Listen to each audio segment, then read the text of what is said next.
देखो, कहानी की शुरुआत में हम वीटेक नाम की एक सॉफ्टवेयर कंपनी को देखते हैं। सुबह होते ही इस कंपनी के सारे एम्प्लॉयज ऑफिस में पहुंच जाते हैं। तभी वॉचमैन रिसेप्शनिस्ट मीरा के पास आता है, उसे गार्डन के नए पाइप का बिल देता है जिसे आज ही उसने चेंज किया था। फिर एक फ्रीलांसर अरविंद भी ऑफिस में मीटिंग के लिए आता है। मीरा उसे वेट करने के लिए कहती है। उनका बॉस अभी तक ऑफिस नहीं आया था तो सब लोग आपस में मस्ती कर रहे होते हैं। डोना नाम की ये लड़की काम करने से ज्यादा चिप्स खाने पर ध्यान देती है और कुछ ही देर में वो खाली पैकेट से पूरी बकेट भर देती है। तभी मीरा कैमरे में देखती है कि उनका बॉस आइजैक जॉन ऑफिस में आ गया है। वो सबको इशारा कर देती है और सब लोग अच्छे एम्प्लॉयज की तरह अपने अपने काम पर लग जाते हैं। अंदर आने के बाद जॉन देखता है कि एक लड़का विवेश अभी तक ऑफिस नहीं आया है। वो मीरा को अपनी केबिन में बुलाकर पूछता है। तब मीरा बताती है कि विवेश ने कल रात ओवर टाइम किया था, इसलिए आज लेट आ रहा है। लेकिन जॉन कहता है कि मैंने कभी किसी को ओवर टाइम करने के लिए नहीं कहा। तुम उसे समझा देना कि टाइम से ऑफिस आए और टाइम से घर जाया करे। बातों बातों में जॉन मीरा से उसकी हेल्थ के बारे में भी पूछता है, क्योंकि जॉन काम से ज्यादा अपने एम्प्लॉयज की हेल्थ पर फोकस करता था। इधर देर से ही सही लेकिन विवेश ऑफिस पहुंच जाता है। मीरा उस फ्रीलांसर अरविंद को राजीव के पास लेकर जाती है। राजीव और फयाज दोनों मीटिंग के लिए कॉन्फ्रेंस रूम में चले जाते हैं।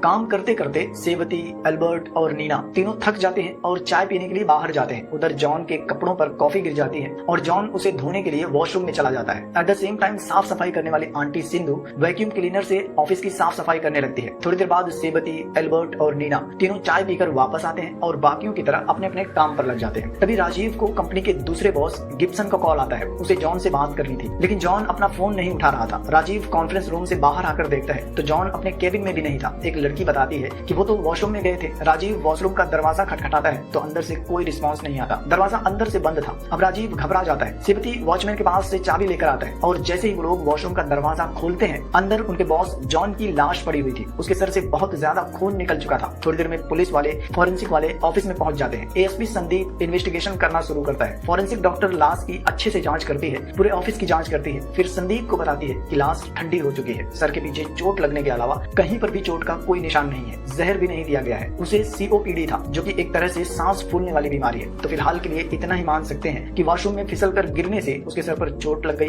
खून निकला और सांस फूलने की वजह से उसकी मौत हुई है। बाकी डिटेल्स पोस्टमार्टम के बाद ही पता चलेगी। फॉरेंसिक वाले लाश लेकर चले जाते हैं। इधर संदीप दरवाजे का लॉक खुलवा कर देखता है, लेकिन उसके साथ भी कोई छेड़खानी नहीं हुई थी। सभी सीसीटीवी फुटेज को चेक करता है। उसमें जॉन को वॉशरूम में जाते हुए देखा गया था। बाकी लोग रोज की तरह अपना काम करते हुए दिख रहे थे, लेकिन किसी भी फुटेज में वॉशरूम का दरवाजा नहीं दिख रहा था और जॉन के अलावा किसी के भी अंदर जाने का कोई सबूत नहीं था। पुलिस वाले जॉन की पर्सनल लाइफ को भी इन्वेस्टिगेट करते हैं तो पता चलता है कि जॉन का 2 बार डिवोर्स हो चुका है। फिलहाल वो अकेला रहता है। उसका एक भाई भी है जो कि अमेरिका में रहता है। हर तरह से जांच करने के बाद भी मर्डर होने का कोई सुराग नहीं मिलता। संदीप के साथी कांस्टेबल भी उससे कहते हैं कि यह क्लियरली एक एक्सीडेंटल डेथ है। वो वॉशरूम में फिसल कर गिर गया होगा और सर पर चोट लगने की वजह से मर गया होगा। लेकिन संदीप ये मानने को तैयार ही नहीं था। उसे पूरा यकीन था कि यह एक वेल प्लान्ड मर्डर है। वो ऑफिस के सभी लोगों को इकट्ठा करता है। उनसे पूछता है कि जब जॉन वॉशरूम में था तो किसी ने गिरने की आवाज नहीं सुनी। तब मीरा बताती है कि उस वक्त सिंधु आंटी वैक्यूम क्लीनर चला रही थी तो हमें कुछ सुनाई नहीं दिया। फिर वो वॉचमैन से भी पूछताछ करता है। पता चलता है कि ये पूरी बिल्डिंग जॉन की है, लेकिन उसके ऑफिस के अलावा बाकी के सारे फ्लोर्स खाली हैं, क्योंकि जॉन ने किसी को भी रेंट पर नहीं रखा था। फिर वो अलग अलग सबको जॉन के केबिन में बुलाता है, सबसे पूछताछ करता है। उनके हाथों को सूंघता है कि अगर किसी ने ग्लव्स पहनकर क्राइम किया होगा तो उसके हाथ से ग्लव्स की महक आएगी, लेकिन ये आइडिया भी काम नहीं करता। फिर वो सबके बैग्स को चेक करता है और नीना के बैग से उसे नींद की गोलियां मिल जाती हैं। पूछने पर नीना बताती है कि मुझे नींद नहीं आती, इसलिए मुझे ये दवाइयां लेनी पड़ती है। लेकिन यहाँ नीना एक गलती कर देती है, जिसकी वजह से संदीप को एक छोटा सा सुराग मिल जाता है। वो संदीप को अपने डॉक्टर का नाम नहीं बताती। कहती है कि मेरे पास डॉक्टर का प्रिस्क्रिप्शन नहीं है, मैंने पास के एक मेडिकल शॉप से इसे खरीदा था। संदीप अपने कांस्टेबल को मेडिकल शॉप पर पता करने के लिए भेज देता है। इधर जॉन का पार्टनर गिब्सन भी ऑफिस में आता है। संदीप उससे भी पूछता है कि पार्टनर मर जाएगा तो सारी प्रॉपर्टी तुम्हें मिल जाएगी। यह सोचकर तुमने जॉन को मरवा दिया होगा। लेकिन गिब्सन कहता है कि जॉन ने ऑलरेडी पेपर्स तैयार कर रखे हैं कि उसके मरने के बाद उसकी सारी प्रॉपर्टी उसके भाई इवान की हो जाएगी। पूछताछ में गिब्सन के ऊपर भी शक करने की कोई वजह नहीं मिलती। थोड़ी देर बाद संदीप को उस कांस्टेबल का कॉल आता है जो मेडिकल शॉप पर डॉक्टर के बारे में पता करने गया था। वो संदीप को बताता है कि नीना झूठ बोल रही थी। मेडिकल स्टोर पर उसने डॉक्टर कुरियाकोस का प्रिस्क्रिप्शन दिखाकर दवाइयां ली है। संदीप कैबिन में जाता है और ऑफिस में काम करने वाले सभी 15 लोगों का फोन मंगवाता है। उनके फोन की लोकेशन हिस्ट्री को चेक करता है तो उसे एक और छोटा सा सुराग मिल जाता है। पता चलता है कि ऑफिस के 13 लोग कभी साथ में तो कभी अलग अलग डॉक्टर कुरियाकोस के पास जाया करते थे। आगे की जानकारी हासिल करने के लिए संदीप उस डॉक्टर के घर जाता है। वो डॉक्टर से वीटेक कंपनी के बारे में पूछता है। पहले तो डॉक्टर मना कर देता है कि मैं अपने पेशेंट्स की पर्सनल डिटेल्स शेयर नहीं करता, लेकिन जब संदीप उसे जॉन की मौत के बारे में बताता है और कहता है कि मुझे शक है कि यह एक वेल प्लान्ड मर्डर है, तब डॉक्टर भी उसे सब कुछ बताना शुरू करता है कि कुछ महीनों पहले रिसेप्शनिस्ट मीरा प्रेग्नेंट थी। तब मेरी वाइफ उसका ट्रीटमेंट देख रही थी। सब कुछ ठीक था, लेकिन अचानक अचानक से एक दिन उसका बच्चा पेट में ही मर गया, जिसके बाद मीरा डिप्रेस रहने लगी। वाइफ के कहने पर मैंने मीरा का ब्लड सैंपल जांच के लिए भेजा तो पता चला कि उसके ब्लड में एक अलग तरह का फॉरेन कंटेंट है जो उसके डीएनए को अफेक्ट कर रहा है। कुछ दिन बाद मेरे पास 2 यंगस्टर आए,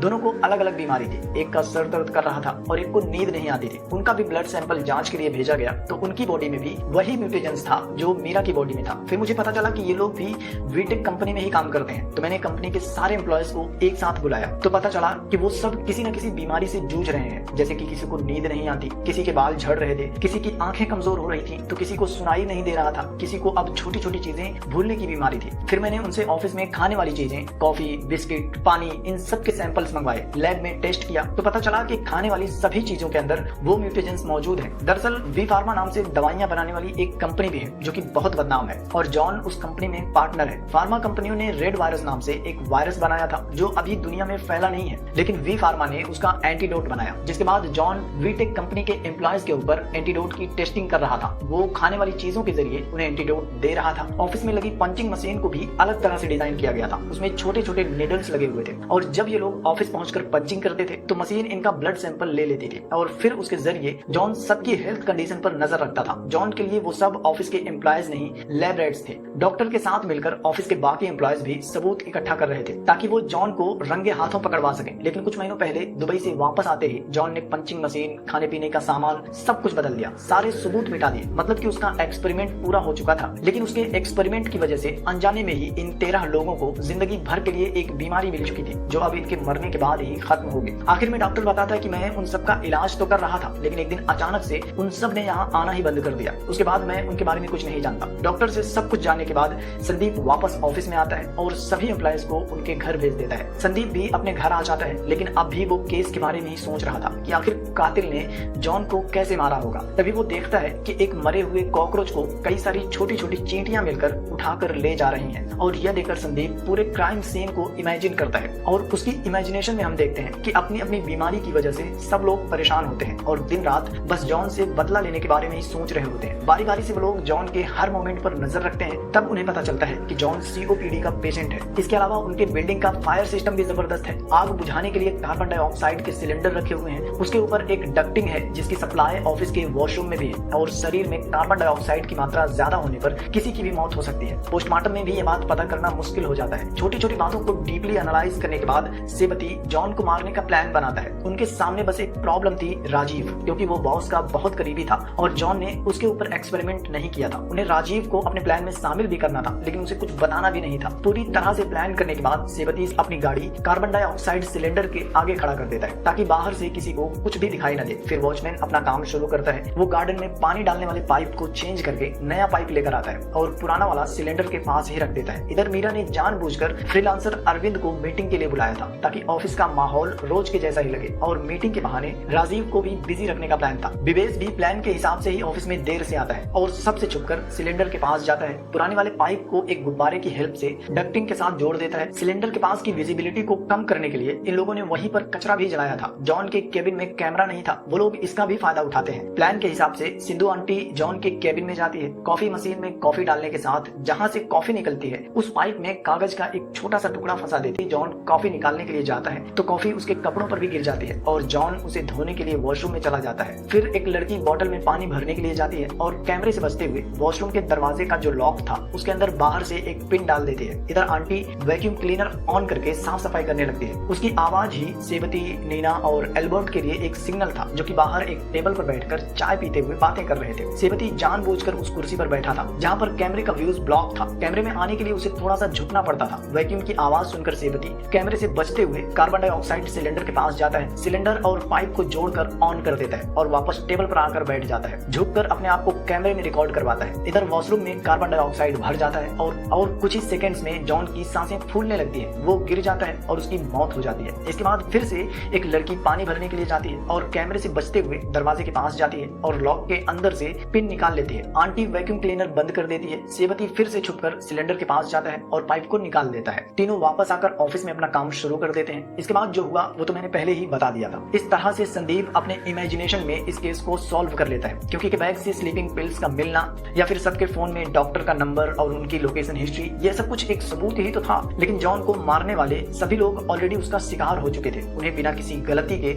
जिंदगी भर के लिए एक दर्द मिल चुका था। संदीप अपनी रिपोर्ट तैयार करके सीनियर ऑफिसर को देता है, जिसमें उसने लिखा था कि वॉशरूम में फिसल कर गिरने की वजह से जॉन की मौत हुई है और केस को बंद कर दिया जाता है। लेकिन अब संदीप एक नया केस ओपन करता है। वो वी फार्मा की सीक्रेट लोकेशन को ट्रैक करता है और उसे पता चलता है कि जॉन का भाई इवान और उसका पार्टनर गिब्सन सब लोग वी फार्मा के लिए ही काम कर रहे हैं। वीटेक तो बस एक दिखावा है। संदीप फैसिलिटी के अंदर जाने के लिए चुपके से वी फार्मा की एक गाड़ी में घुस जाता है। दूसरी तरफ हम गिब्सन को देखते हैं, जो कि वीटेक के ऑफिस में आता है और जॉन की जगह ले लेता है और वीटेक का नया बॉस बन जाता है। लेकिन वो इन सब के साथ क्या करेगा, यह हमें फिल्म के अगले पार्ट में पता चलेगा, क्योंकि यहीं पर यह फिल्म खत्म हो जाती है। I hope